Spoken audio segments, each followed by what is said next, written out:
When you listen to most Western politicians talk about Taiwan, it almost sounds like a simple story. Democracy good, China bad, Taiwan must be protected. But the reality? It's a lot more complicated than that. And according to former Singapore Foreign Minister George Yeo, many Western leaders are walking into one of the most sensitive geopolitical issues in the world without really understanding the history behind it. That's a big problem. Because when you don't understand the history, you can easily misunderstand the present and make decisions that push the world closer to conflict. Just listen to what George Yeo has to say.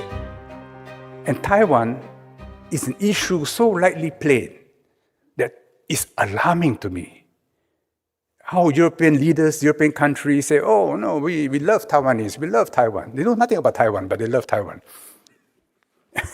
And they love to visit Taiwan, even though they can't remember the names and the places they visit.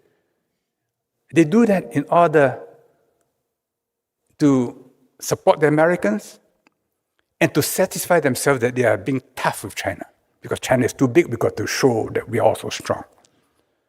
But Taiwan is a wrong card to play, because for the Chinese, Taiwan is a matter of historical justice.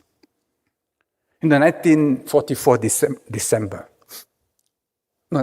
December in Cairo, Stalin met Roosevelt, Churchill, and Chiang Kai-shek. And in the Cairo Declaration, they make clear that Taiwan will be returned to China. In Potsdam, after the war ended in Europe, July 1945, it was Truman. And then halfway, Churchill was replaced by Attlee because he had lost the elections in the UK, and Stalin. And they reaffirmed the Cairo Declaration in the Potsdam Proclamation. In other words, the status of Taiwan was long settled.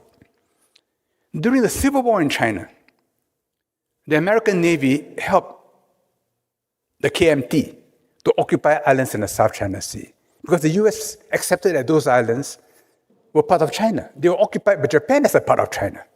And so we returned to China.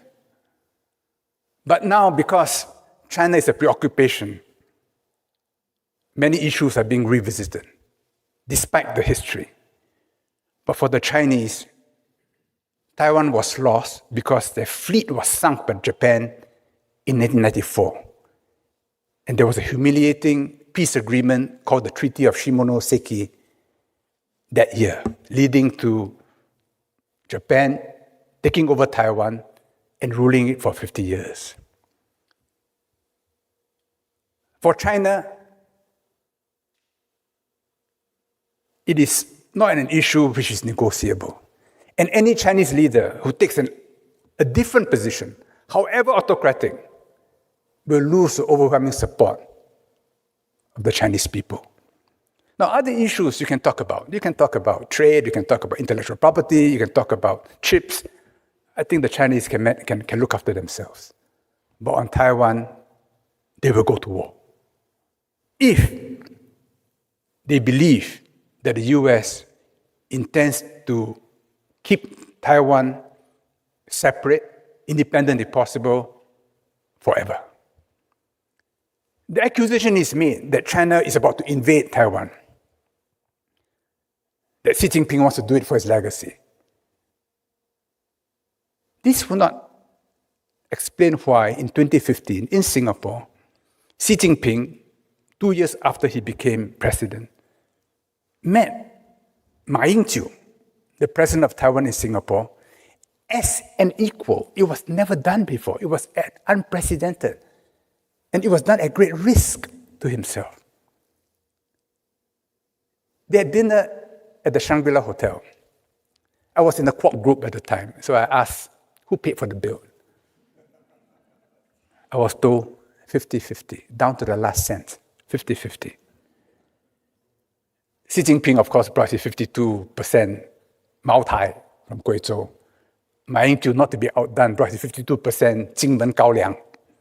Both very good liquors and very warm words exchanged. Now, Xi Jinping was not doing it for Ma Ying-jeou because Ma Ying-jeou was stepping down. He was doing it for Tsai Ing-wen. whom everybody knew would be the next president. I called on Tsai Ing-wen after she was elected, before she was installed. And she grumbled that the mainland was not forthcoming. I said, but Xi Jinping has just opened a road for you. It's not a superhighway, but it's a pretty good road. She kept quiet. She knew what I meant. But she would not take that road because even though she became president on the Constitution of the Republic of China, her own party constitution of the DPP, the first article says, our mission is to establish an independent Republic of Taiwan. So when Western powers lightly encourage the DPP to flirt with independence, you're touching a live wire. It will have consequences. So while I do not believe that China wants to invade Taiwan lightly, I believe that China will move if they are convinced that Taiwan has embarked on the road to independence. China can abjure the use of force. Any more than Madrid can abjure the use of force if Catalonia were to declare independence unilaterally. Any more than London can abjure the use of force if Scotland were to declare independence unilaterally, or even Northern Ireland. But because you do not abjure the use of force, so we can be polite to one another and negotiate peaceful outcomes. But the mood in the Western media, partly deliberate, partly reflecting the mores of the time, is to paint a picture of China which is very dramatic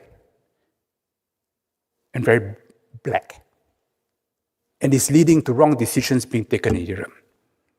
And yet the decisions being taken in Europe will have huge consequences for the world, and of course, for Europe itself. From a Western point of view, Taiwan is usually seen in pretty modern terms. It's about democracy, elections, human rights, and security. So the story becomes quite simple. Taiwan is a democratic society, and naturally, it should be supported, right?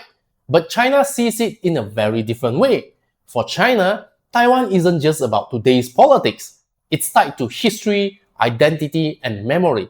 It's part of a much longer story about sovereignty and national unity. And to understand that, you really have to look at how China sees its own past. There was a long period where China was weak, divided, and parts of its territory were controlled by foreign powers. Taiwan itself was under Japanese rule for decades. Because of that, this whole era is often remembered in China as the century of humiliation. And it still shapes how the issues like Taiwan are viewed today. So from that angle, Taiwan doesn't feel like just another political question. It feels more like something unfinished from history. George Yeo also makes an interesting point here. A lot of Western politicians talk very confidently about Taiwan, but they don't often really go deep into that historical background. They fly in, visit Taipei, give speeches, take photos, and make strong statements. But a lot of it is based on today's politics, not the long history behind the issue.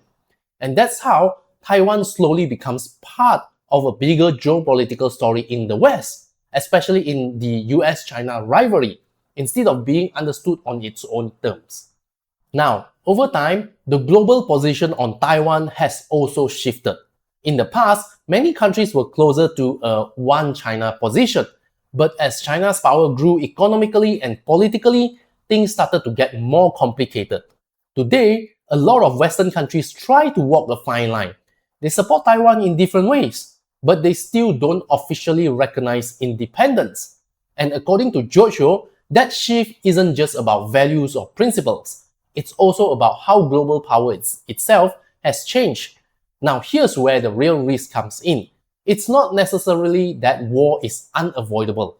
The bigger risk is misunderstanding. Because if one side sees Taiwan mainly as a democracy issue and the other side sees it as a sovereignty issue, then they are basically operating on completely different assumptions. And when that happens, even normal actions can be interpreted in completely different ways. What one side sees as support the other side can see as pressure. George Yeo also points out that from China's perspective, war is not the first choice. The preference has generally been peaceful negotiation and long-term understanding under some form of one China framework.